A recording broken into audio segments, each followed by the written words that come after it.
Welcome back to Literosity. We're here today with our Executive Director of Elementary Schools, Shauna Rafalski. Shauna, can you tell us what part that the Book Bus plays in our Summer Bridge program? We're very excited to have a book bus all to ourselves for elementary because the book bus is going to visit every single one of our Summer Bridge sites. And it's going to allow all of our children that are attending Summer Bridge to go on the bus, self-select a book that they get to keep.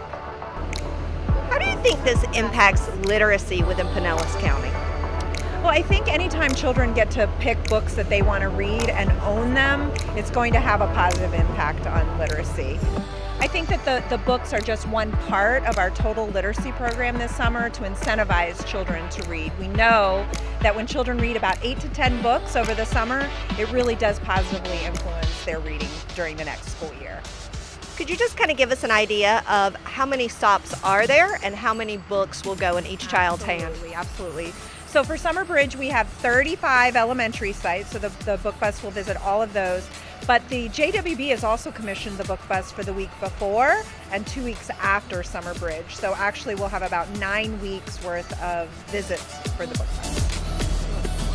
Not only will the book bus be making stops at our elementary schools, but it will also be making Summer Bridge stops at our middle schools, like John Hopkins Middle.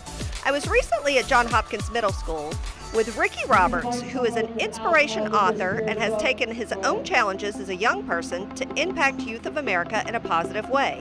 He has written a half dozen books and sold out on Amazon. He's just published another, Healing the Wounded Child Within.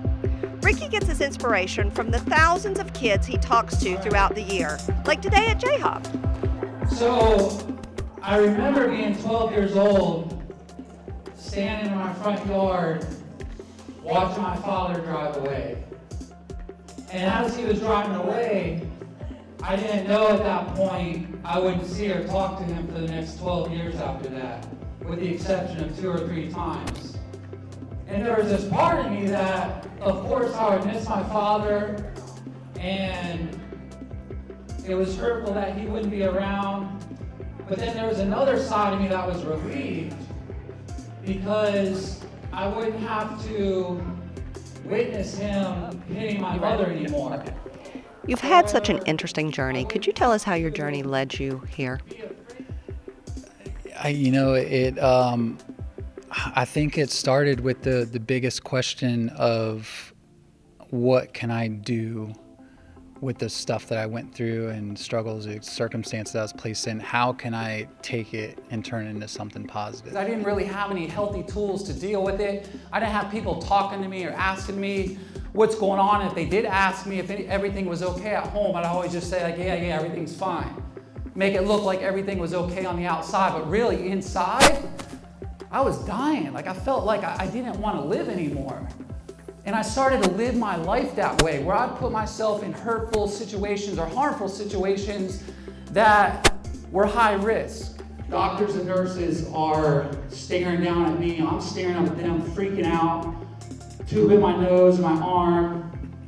And all of a sudden there was this hospital chaplain, like a hospital preacher, priest, or whoever comes into the room, puts his hand on my head and said, "Everything's gonna be okay, son." All of a sudden I'm like, I'm gonna be all right. You wrote your first books for adults. Tell us why this last one was geared specifically toward the youth. It was something that I felt like after I go in and do talks and share and connect with them, it's like feeling guilty in some ways just to leave and go on and not have the opportunity to connect with them again. So this was a book that I felt would be something they can take and just continue to get those words of affirmation and encouragement and inspiration. So really, it was inspired by the youth of our world with the understanding and knowledge that they need as much inspiration, encouragement, support, and hope that we can possibly give them. I was letting that stuff make me feel like I wasn't worth anything. Make me feel like my life would never amount to anything. So in this process, I just start like journaling, right? Like I got out of the hospital thinking I need to start making changes in my life. I need to do something different. It's their hearts and minds that inspire me. The opportunity to learn and grow from what they share with me, and know that just in some small way I may be offering them some sort of hope or inspiration or words of encouragement and support, and that's what keeps me going. Thank you all for choosing to be respectful right now. Ricky talks to youth all over the country, but it was his experience at another school earlier this year that gave him the idea of this unique opportunity. And there was an experience I had in Jacksonville where a foundation bought books for every kid in the school. And when I saw that happen, I was moved to ask myself, how can I do that in Pinellas County schools? And I had a breakfast with some longtime supporters and friends of some work that I do, and just came out and asked them, hey, would you be willing to buy books for the young people at John Hopkins Middle School? And without hesitation, on the spot, they wrote a check to cover enough books for the kids at John Hopkins, as well as the teachers.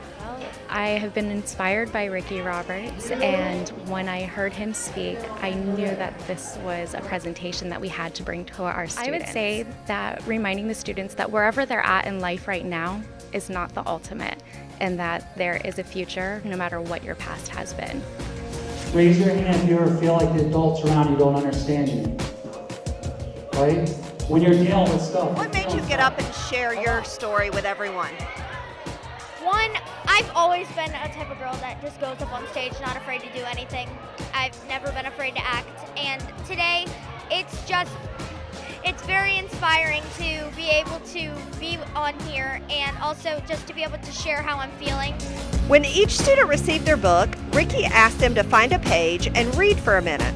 You guys read one page from the book. What page did you read, and what did it say to you? I read page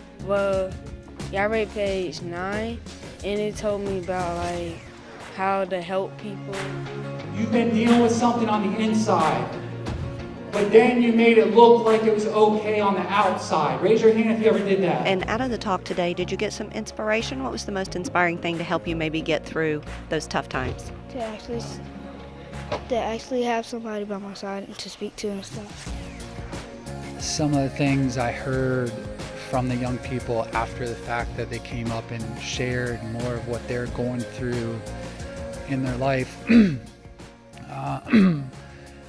touched me in a major way, because it's confirmation for me that this work is not just important, it's needed, because our young people are going through so much on so many different levels, and hearing some of the ways that my story and my words connected with them and impacted them is like not only filling my cup of inspiration back up, but overfilling it to inspire me to move forward and keep doing exactly what I'm doing and impacting in every way that I can. It was really an incredible event. In fact, we hope to have Ricky back later this summer to speak with our teachers. It would be a very valuable experience for teachers as well as it was for students. When we come back, Holly will introduce us to an author every elementary student should know, or at least know her pets. And you'll see how her cutting-edge practice is transforming Pinellas County schools. Literosity returns in a moment.